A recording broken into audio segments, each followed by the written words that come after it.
avec les conséquences incalculables que l'on connaît, des milliers de morts à travers la planète, des milliers d'emplois perdus, les économies de la planète à l'arrêt ou en récession. Le Covid-19 a engendré la souffrance et le mal partout à travers le monde. Et il est devenu pour tous un synonyme de malheur quand on parle du coronavirus. D'où la question, est-ce que quelque chose de bon peut sortir de cette pandémie? On doit se poser cette question. Si le coronavirus est mauvais, a engendré le malheur à travers le monde, est-ce que quelque chose de bon peut sortir de cette pandémie? Ou en quoi le COVID-19 offre à l'Église une ou des opportunités pour s'affirmer ou affirmer son leadership? En d'autres termes, est-ce que cette pandémie offre une chance pour le témoignage chrétien? Donc voilà autant de questions que je me suis posées pour mieux comprendre le thème et pour mieux l'aborder aussi avec vous. Et cela m'a amené à penser au mandat social de l'Église, c'est-à-dire la place de l'Église au sein de la société et son rôle dans le devenir de cette société. En parlant du COVID-19, on voit que l'Église n'a pas été épargnée par la pandémie. Beaucoup de chrétiens, de responsables d'Église en sont victimes, sont décédés. Les églises, nos églises ont dû fermer leurs portes pendant plusieurs mois. Donc, en faisant ce constat, c'est pour dire à quel point que la pandémie au coronavirus est quelque chose qui concerne l'Église. L'Église doit se sentir concernée par cette affaire. Et à mon humble avis, tout part de cette prise de conscience que nous sommes à la fois victimes, que l'Église est aussi actrice et que nous, en tant que chrétiens, nous devons d'agir, ne pas rester les bras croisés, subir les choses ou voir les choses se passer devant nous. La nécessité d'engager des réflexions sur la réponse de l'Église face à la pandémie, à mon avis, s'impose. Et j'aimerais donc dans cette étude explorer avec vous quelques raisons. La première raison que je vois parmi tant d'autres, c'est pouvoir apporter une contribution au déficit de réponse.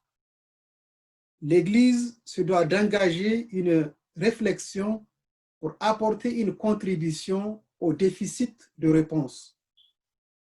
Car l'expérience a démontré que personne n'était réellement préparé à faire face à cette crise. C'est tout à fait nouveau. Et quand on regarde un peu la situation en Afrique, on se rend compte que nos États en Afrique, dans la gestion de cette crise, se sont contentés de faire comme les autres.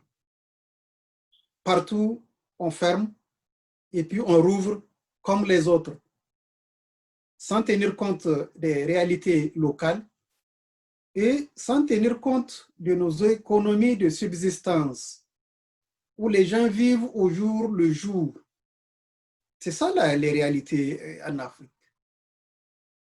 Donc, il convient, à mon avis, d'engager des réflexions, car cela permet d'apporter des réponses appropriées aux problèmes, c'est-à-dire une solution africaine au COVID-19. Et je dirais même une approche de l'Église africaine dans la gestion de la pandémie au coronavirus. Il faut réfléchir, il faut s'arrêter, engager la réflexion pour apporter une réponse. Combien sont-elles les églises qui l'ont fait à ce jour? Je vous pose la question. Face au coronavirus aujourd'hui, combien d'églises, de groupements d'églises ont mis en place des comités, des structures pour réfléchir et théoriser sur le coronavirus. Voilà un défi qui se pose à l'Église et comment l'Église doit y faire face.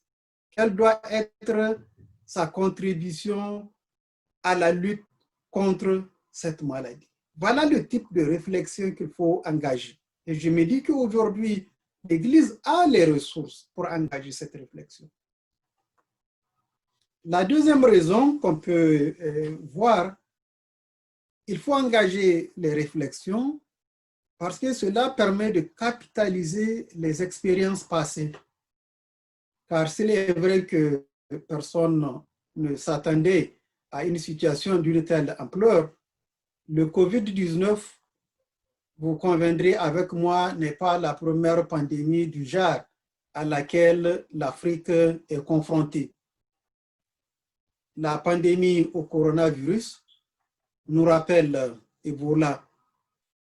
Ebola qui a affecté des pays comme la République démocratique du Congo, le Libéria, la Sierra Leone, la Guinée et bien d'autres pays. Et dans la gestion de cette crise d'Ebola, on sait que l'Église ou des structures d'Église chrétienne étaient en première ligne dans le combat contre cette épidémie d'Ebola. Donc, la question est de savoir, partant de cette expérience, quelles leçons avons-nous tirées de la gestion de cette crise? Il y a eu Ebola. L'Église était impliquée dans la gestion. Qu'avons-nous tiré comme leçon? Qu'avons-nous appris comme leçon? Et comment l'Église peut faire valoir son expertise à la matière pour maintenant mieux lutter contre le coronavirus?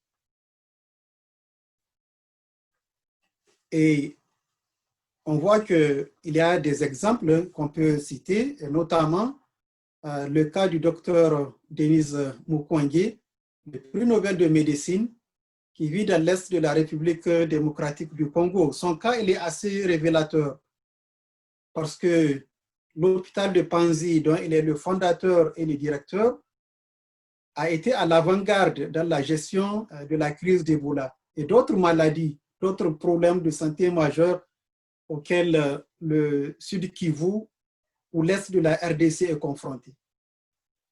Et cette expertise de son hôpital ou du docteur Mukwege a fait qu'il a été porté à la tête de la structure régionale de réponse à la pandémie au coronavirus. On a reconnu son expertise, son savoir-faire est reconnu, au point où c'est à lui qu'on a confié la responsabilité de diriger cette structure de réponse dans l'Est de la République démocratique du Congo. Il n'y a pas que Ebola, il y a aussi le VIH-Sida qui continue de faire des ravages sur le continent. On peut aussi parler du paludisme, qui demeure d'ailleurs de loin la première cause de mortalité sur le continent africain. Et pourtant, face au paludisme, on vit avec. La vie continue. La vie ne s'arrête pas à cause du paludisme en Afrique. Et aujourd'hui, n'importe quel agent de santé, dans n'importe quelle structure de santé en Afrique, peut soigner le paludisme. Et dans les zones rurales où il n'y a pas de structure de santé, la population, les gens se servent de plantes locales pour se soigner. C'est aussi simple que ça et on vit avec au quotidien. Mais quand vous prenez le cas ici en Europe, par exemple, mais je vous dis que le paludisme, c'est une question de vie ou de mort. Les gens qui reviennent de voyage avec le paludisme, on en connaît et je vous dis beaucoup en sont morts de paludisme. Un simple palud qui tue des gens de retour de voyage. Parce que quelque part, la médecine occidentale ici ne sait pas le soigner. On renvoie les malades du paludisme dans des structures spécialisées dites de médecine tropicale. Et le malade devient un sujet d'étude. Et le temps qu'on étudie, qu'on comprenne ce qui se passe, la mort s'ensuit. juste de paludisme. Donc, quelque part, à mon avis, l'Afrique a fait preuve d'une certaine résilience face à de multiples pandémies ou épidémies. Et on peut tirer des leçons de la gestion de ces crises-là. Comment l'Afrique fait pour survivre ou pour lutter contre, que ce soit Ebola, que ce soit le VIH-Sida, que ce soit le paludisme, et qu'aujourd'hui, on fait face au COVID-19. Que faire? Et en parlant du COVID-19, on voit aujourd'hui aussi que l'Afrique a déjoué les pronostics ou les prédictions les plus alarmistes. Qu'est-ce qu'on n'a pas dit sur l'Afrique? On a prédit une hécatombe en Afrique. Bon, pour l'instant, gloire à Dieu, l'Afrique résiste, vaille que vaille, avec les moyens qu'elle a ou sans grands moyens. Mais force est de constater que tout n'est pas fini. Le virus n'est pas encore éradiqué. Et par conséquent, à mon avis, l'Église se doit donc de participer au débat, à la discussion, pour apporter des réponses africaines appropriées à la pandémie.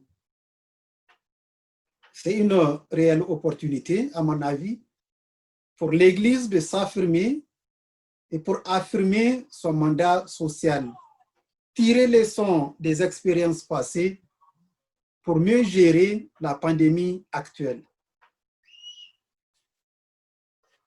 La troisième raison que je vois, que j'aimerais évoquer avec vous, il faut engager une discussion pour pallier le déficit de leadership de nos États.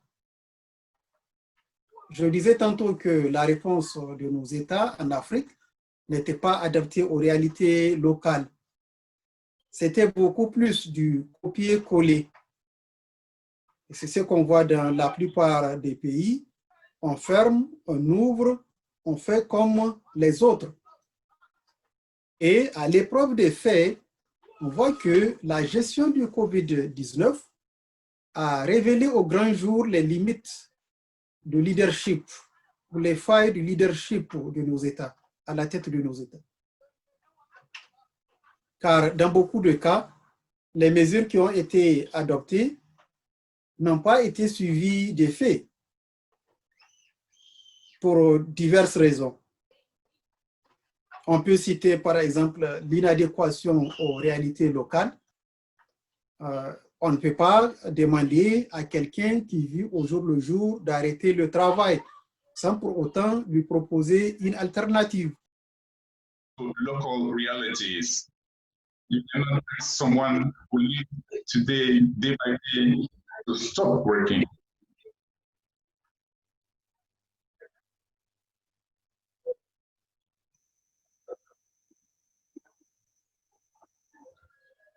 Many people are asked to close their shop without giving them any opportunities to survive.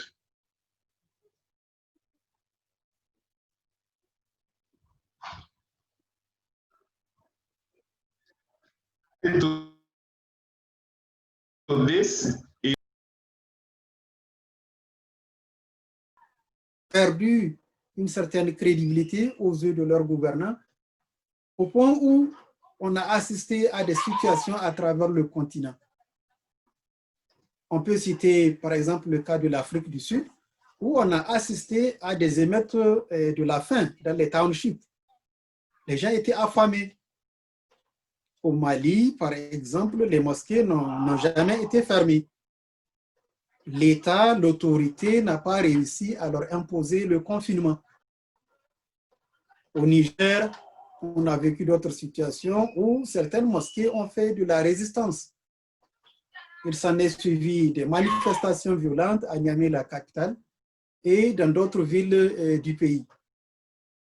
Donc, face à ce constat, on voit que la crise du COVID-19 offre donc l'occasion à l'Église de démontrer son leadership, de s'imposer. Il y a un leadership au niveau de l'Église. L'autorité, affirmer son autorité. en respectant les mesures édictées par les autorités politiques ou administratives, mais mieux en usant de son poids moral pour participer à l'éveil de conscience. L'Église est est une autorité morale. Donc, une autorité respectable plus que l'autorité politique ou administrative. Donc, l'Église peut bel et bien participer à l'effort de sensibilisation sur la nécessité d'observer les mesures barrières qui constituent pour l'instant la seule arme efficace contre la pandémie. Et imaginez un peu si dans nos pays, des hauts responsables d'église apparaissent sur des programmes de sensibilisation, que ce soit à la télé, à la radio, pour déclarer haut et fort que le COVID-19 n'est pas une vue de l'esprit, que le COVID, c'est une réalité. Parce que jusqu'à aujourd'hui, et malgré tout ce qu'on dit, malgré les morts, beaucoup n'arrivent pas à croire, à accepter que le coronavirus existe. L'Église se doit d'effort que le COVID, c'est une réalité, que face au COVID, il y a des comportements à adopter, que face au COVID, on ne peut plus faire comme avant. Les choses ont changé. La nécessité de porter le masque, la nécessité d'observer les mesures barrières. Combien d'églises, combien de responsables d'églises ont réellement participé à ce jour à l'effort de sensibilisation? Imaginez si réellement les églises s'étaient mobilisées pour occuper l'espace, pour accompagner cet effort. Mais croyez-moi que aux yeux des autorités politiques, aux yeux de la population, l'Église en sortira grandie. Parce que ça permet de sauver des vies, des milliers de vies, y compris des chrétiens, des membres d'Église. Il y a beaucoup qui sont encore réticents, qui n'arrivent pas à accepter que le coronavirus est là. On peut, l'autre aspect, le quatrième point que j'aimerais citer ici, sur la nécessité d'engager une discussion sur la réponse de l'Église face à la pandémie du coronavirus. Il faut le faire parce que cette pandémie offre l'occasion pour l'Église de crier à Dieu. La pandémie au coronavirus a montré les limites de la science. Il n'y a pas de vaccin à ce jour. Il n'y a pas de remède à ce jour.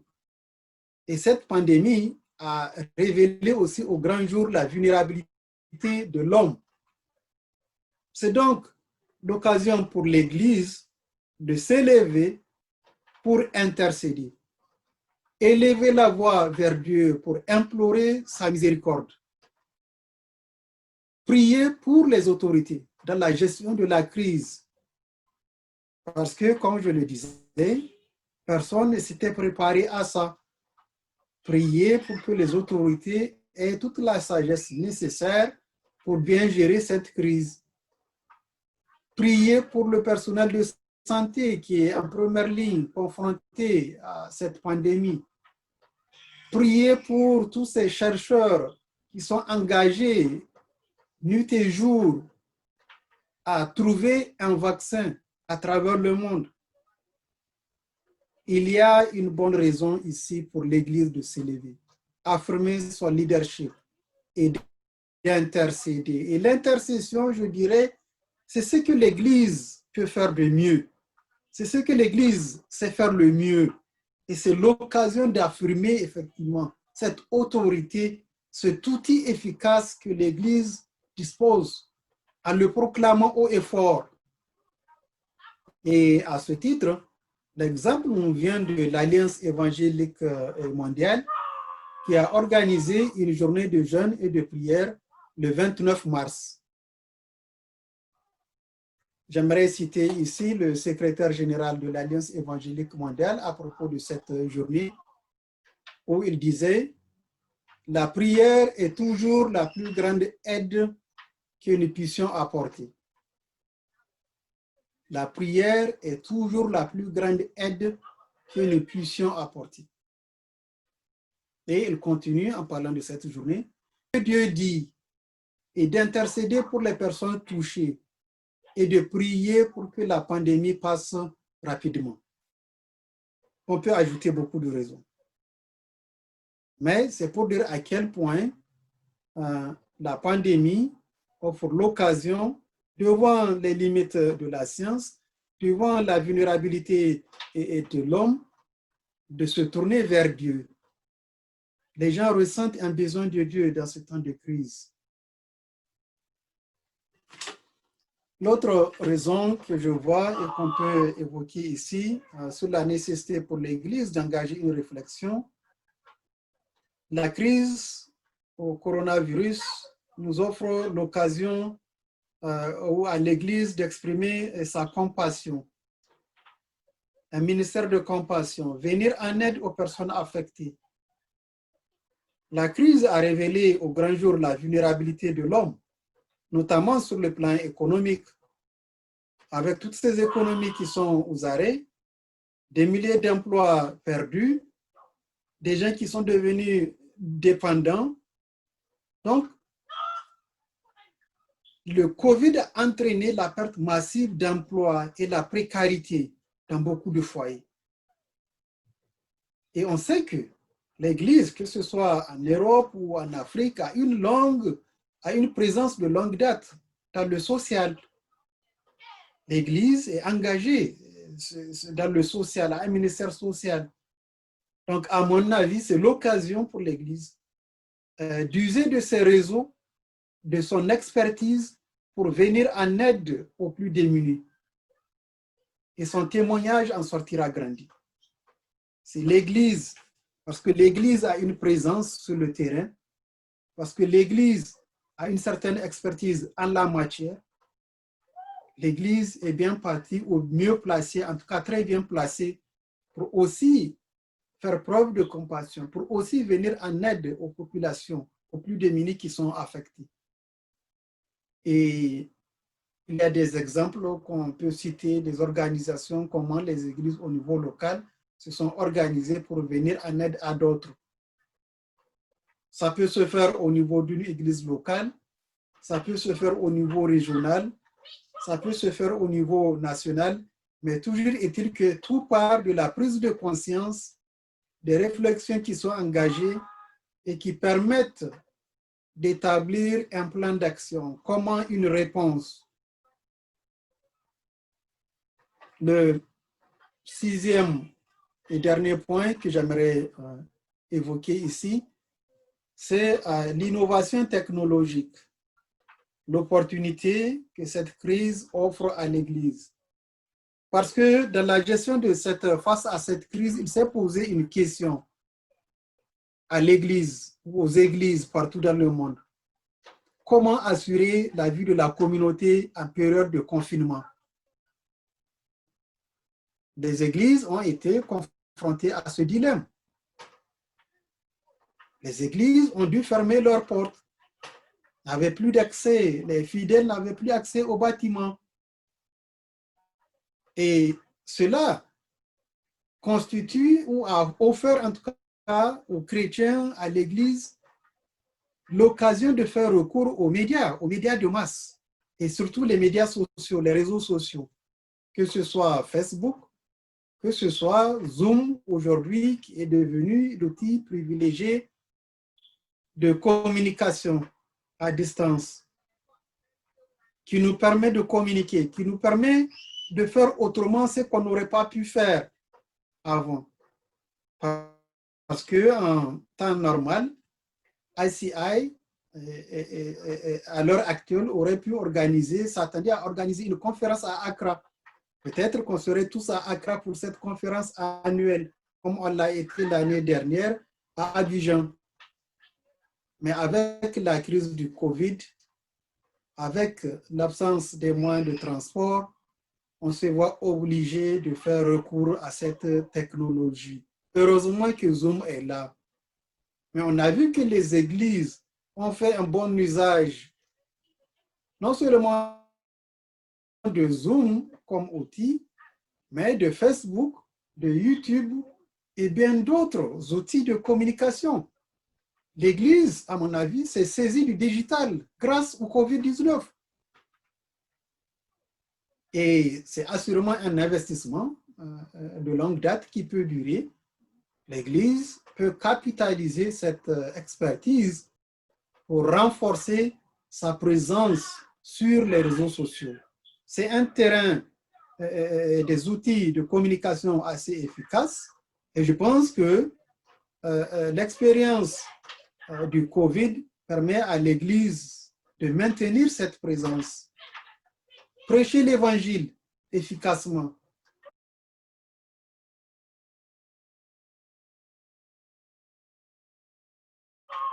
La communauté, que ce soit avec les membres de l'Église, mais que ce soit avec la communauté environnante. Communication efficace et je dirais à moindre frais.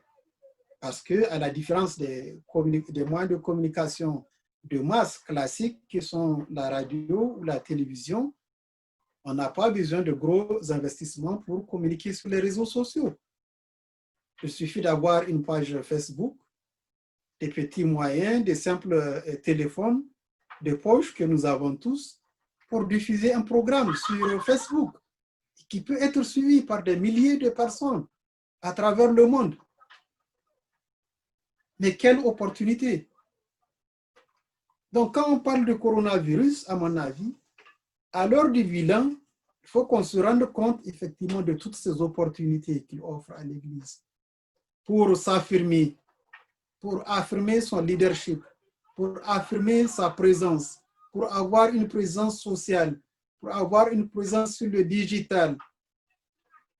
Pendant longtemps, quand on parle de l'Église et particulièrement des églises évangéliques, force est de constater que les églises évangéliques n'ont pas de présence, en tout cas, telle en tant que telle, sur les médias.